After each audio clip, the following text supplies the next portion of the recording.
cada indivíduo atravessa momentos únicos em sua jornada e segue seu próprio compasso. O essencial é descobrir o ritmo pessoal da oração, transformando o encontro com Deus em uma experiência individualizada. Deus não é uma abstração ou uma força impessoal, como o calor do sol ou a brisa do vento. Ele é uma pessoa viva e autêntica com quem podemos e devemos manter um diálogo. Devemos abordá-lo como se fosse nosso melhor amigo, acolhê-lo em nossos corações e reservar um espaço em nossas vidas para ele. Da mesma forma como recebemos calorosamente os hóspedes, devemos receber Deus, conscientes de que o seu único desejo é nos amar e cumprir a nossa vontade. Santa Teresinha é um modelo de oração. Ela diz: "Nunca passei mais de 3 minutos sem pensar em Deus." A oração é um meio de comunicação com Deus.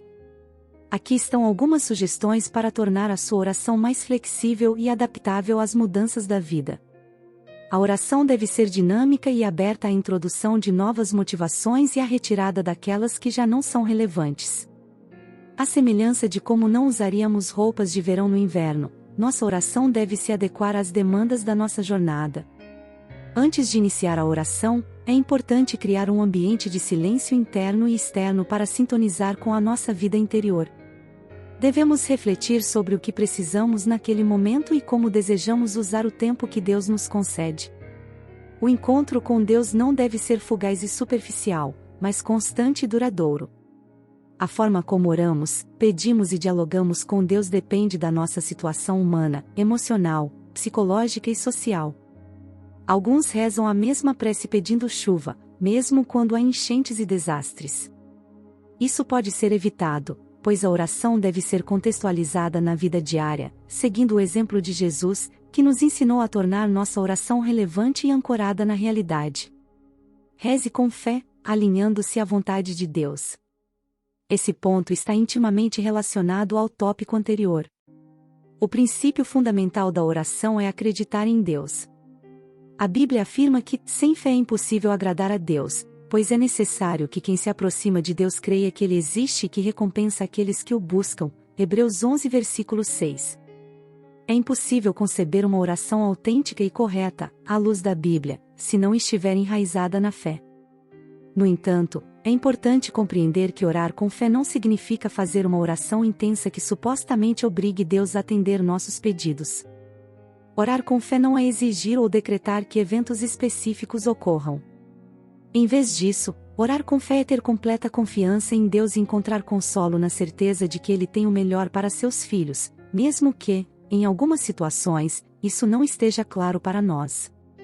De fato, Jesus promete: "Tudo o que pedirdes em oração, crendo, o recebereis." João 21 versículo 22. No entanto, essa promessa deve ser compreendida à luz de um coração comprometido com a vontade de Deus, que busca prioritariamente aquilo que glorifica o Senhor e se preocupa com a expansão do seu trabalho na terra. É por isso que o apóstolo João escreve: "Esta é a confiança que temos para com Ele, que, se pedirmos algo de acordo com a sua vontade, Ele nos ouve." E, sabendo que Ele nos ouve em relação ao que pedimos, estamos certos de recebermos o que lhe pedimos. 1 João 5, 14 e 15. Reze com fervor e persistência. Sem dúvida, a oração deve ser realizada com zelo e dedicação. Algumas pessoas entendem bem como orar, mas falham ao não apresentar orações fervorosas e duradouras. O escritor de Hebreus fala sobre como o próprio Senhor Jesus orava com grande paixão. Durante os dias de sua vida na terra, Jesus oferecia orações e súplicas, com voz alta e lágrimas, àquele que podia salvá-lo da morte, sendo ouvido por causa de sua reverente submissão. Hebreus 5 versículo 7. O fervor na oração está intimamente ligado à perseverança. Aqueles que oram com verdadeiro fervor também são perseverantes.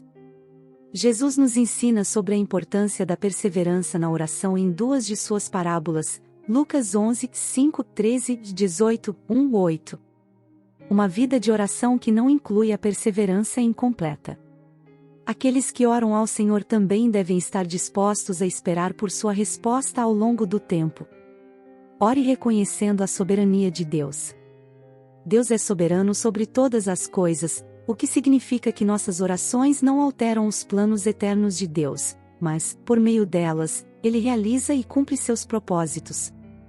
Embora não possamos compreender totalmente como isso funciona, a relação entre a soberania de Deus e a eficácia da oração é clara para ele.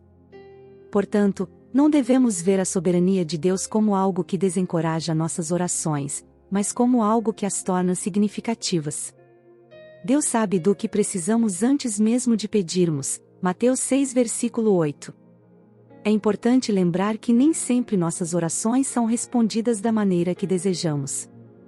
Isso pode ocorrer porque estamos orando com a atitude errada ou em desobediência a Deus, ou porque Ele tem um plano melhor para nós, pois Ele nos conhece mais profundamente do que nós mesmos e entende coisas que não compreendemos. A Bíblia está repleta de exemplos de pessoas que tiveram suas orações não atendidas de acordo com seus desejos devido ao plano maior de Deus, incluindo Jesus e o apóstolo Paulo. Sinta a presença de Deus em suas orações. A oração não deve ser limitada a momentos específicos, mas deve ser incorporada à vida diária. Devemos nos posicionar continuamente na presença de Deus, permitindo que Ele guie nosso caminho. A leitura meditativa da Bíblia nos ajuda a entender a jornada do povo em direção à Terra Prometida, enfrentando desafios e renúncias. Muitas vezes, nos encontramos em situações difíceis que nos impedem de seguir adiante por conta própria. Nessas horas, precisamos de Deus, assim como a terra precisa de água para viver, as plantas do sol e a vida do amor. Somente Deus é nossa verdadeira fonte de força e felicidade, e Ele tem o poder de mudar nosso destino, como afirma o salmista. No caminho da vida, nossa fidelidade e amor desempenham um papel importante. Deus não age sozinho, e Ele espera nossa cooperação e nosso sim.